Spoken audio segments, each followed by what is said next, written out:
Hey guys, so WWE Elimination Chamber 2020 went down last night.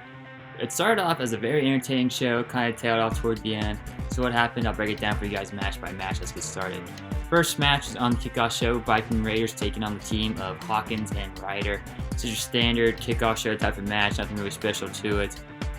The Viking Raiders got the win over Hawkins and Ryder, and I've really kind of fallen out of the title picture after dropping the belts. It seemed like the Street Profits kind of shoved them out of the way, and it since became the face tag team of the Raw division. And in my opinion, also doesn't really seem like Creative knows what to do with the Viking Raiders at this point, other than kind of be like lackeys, I guess, for Kevin Owens and the Street Profits against Seth Rollins and his little faction there. But yeah, in the end, the Viking Raiders got the win over Hawkins and Ryder. No surprise there. After that, on the main show, we got things started off with Daniel Bryan versus Drew Gulak. If you're a fan of technical wrestling, this was your match. This was a great way to open up the show. Bryan actually had a very scary landing when Gulak went for a release German suplex, landed on his neck. Looked brutal. I winced while watching it. It looked painful. I can only imagine what Bryan was feeling after landing on his neck like that. Gulak also hit a reverse superplex from top rope, which is very impressive. And also made me once again considering how Bryan just landed on his neck after that German. But in the end, it was Daniel Bryan who made Drew Gulak pass out to the yes lock. A very good match, solid match. Definitely check this out. Daniel Bryan shined as always. Drew Gulak looked really good here on the pay-per-view stage as well. Hopefully this is not the last time we see these two guys in action against each other. After that, we had Humberto versus Andrade for the United States Championship match. For the United States Championship, this was a really good match. A very solid follow-up to Bryan versus Gulak. There was a hard spot when Humberto tossed Andrade over the top rope and onto the floor below. Andrade actually had a reversed rolling thunder moonsault, which is pretty cool. Humberto also got a springboard hurricane, or Andrade reversed a rolling thunder moonsault from Humberto, which is pretty cool. And then Humberto got a springboard hurricane rana when both guys were on the top rope. They were both like standing on there. He jumped up, got the hurricane rana, very sick spot. And then Andrade was going to hit a pile driver on the concrete floor, but Humberto countered and then went back to the ring, hit a senton onto Andrade from outside the ring. But it did not matter. Andrade stole the win by rolling up Humberto with a handful of tights for the extra leverage, so he is still the United States Champion. And I hope this is not the end and we see these two guys fighting out in the middle of the ring. They're really solid in the ring together. And then we throw in Angel Garza and possibly Rey Mysterio, maybe a fatal four-way for the United States Championship between these four guys at WrestleMania. Could be a Lucha Libre spectacle on WWE's biggest stage. After that, we had the Elimination Chamber for the SmackDown Tag Team Championships. The team of Miz and John Morrison defending the belts against Bobby Roode and Dolph Ziggler, Lucha House Party, Heavy Machinery, New Day, and the Usos. This one actually got started off with the New Day and the Usos, which was a really smart choice in my opinion. These two teams have great chemistry together, so it made sense for them to set the tone for the rest of the bout. Kofi botched it, had it botched and was jumping off the top rope. But then Lucha House Party entered next, and this is when things really picked up. Andrade tried to hang onto the cage, but there's a painful looking botch. His knee got caught inside one of the squares, and it looked bad, but he was able to recover.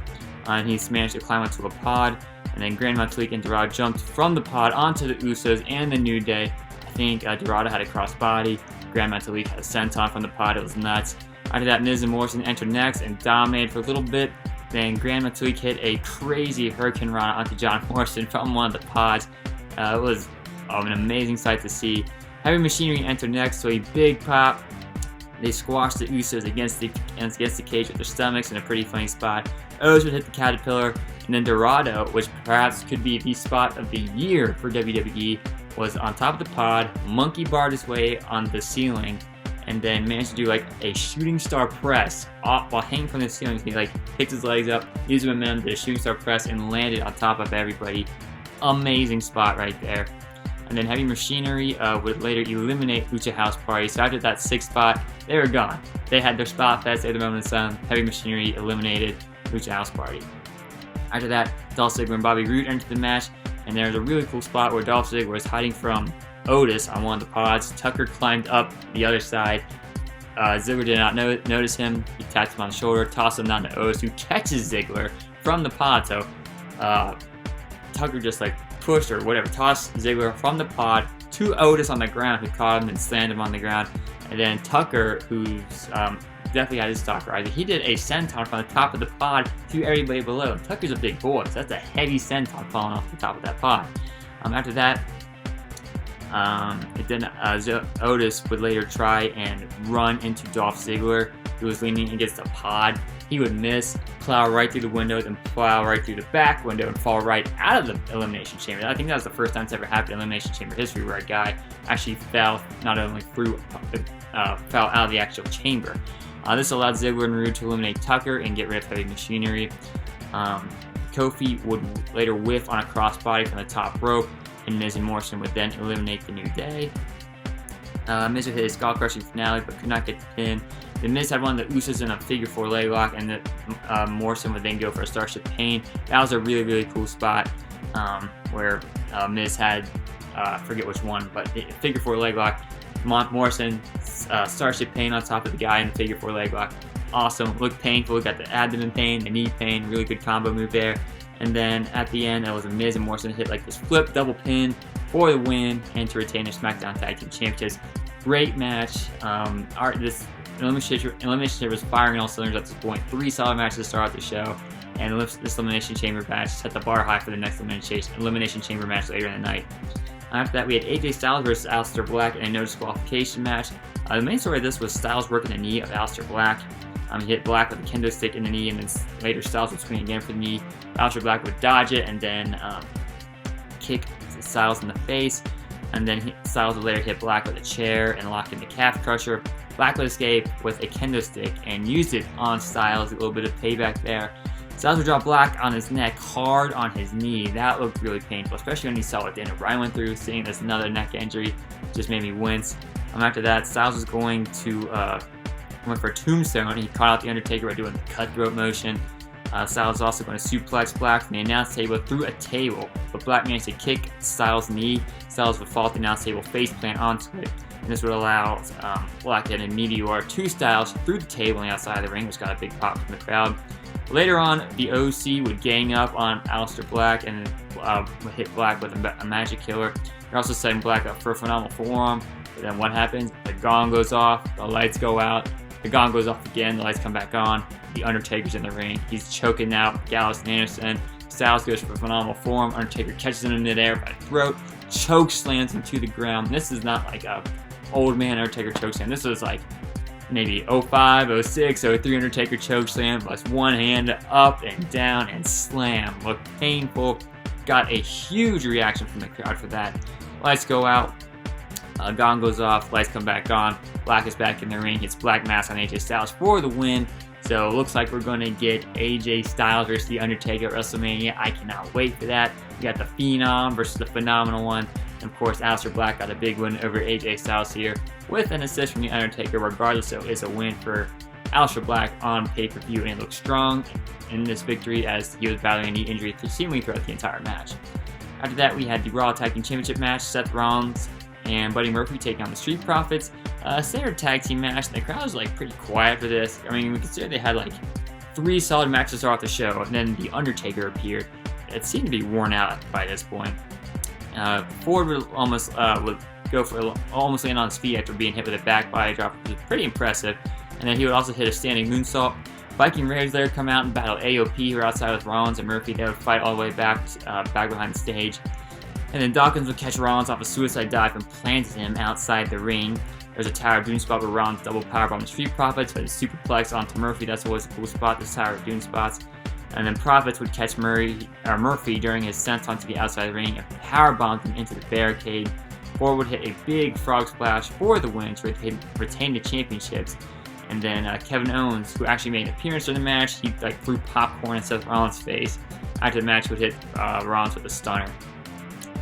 After that, we had Sami Zayn versus Nakamura, and Cesaro versus Braun Strowman for the Intercontinental Championship. This was a 3-on-1 handicap match, and before the match, Sami Zayn cut a hysterical promo where he was doing a spot-on, hilarious impersonation of Braun Strowman. Something you gotta see to believe. Zayn is one of the most entertaining dudes on the roster, and just watching this promo, you'll see why.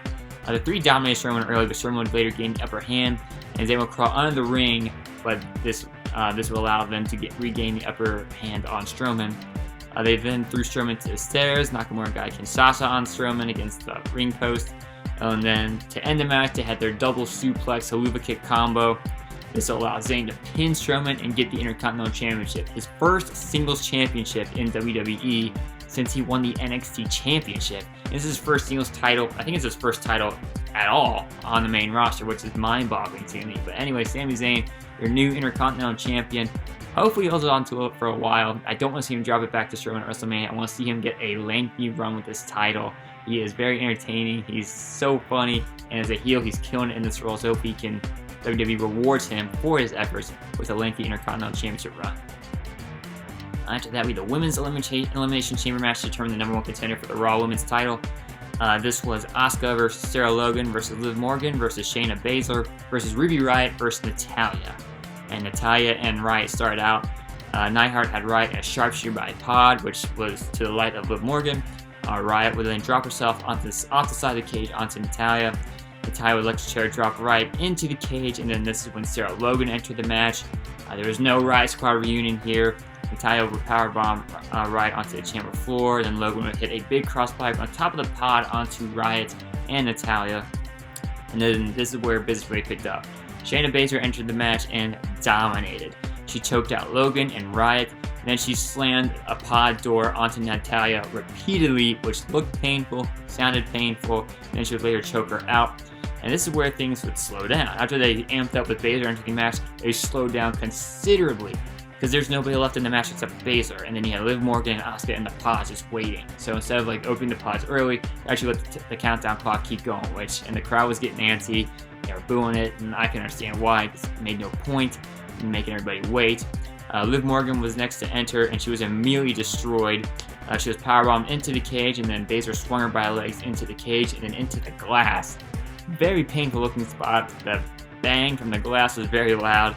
She would later choke out Morgan from the turnbuckle in front of Asuka's pod.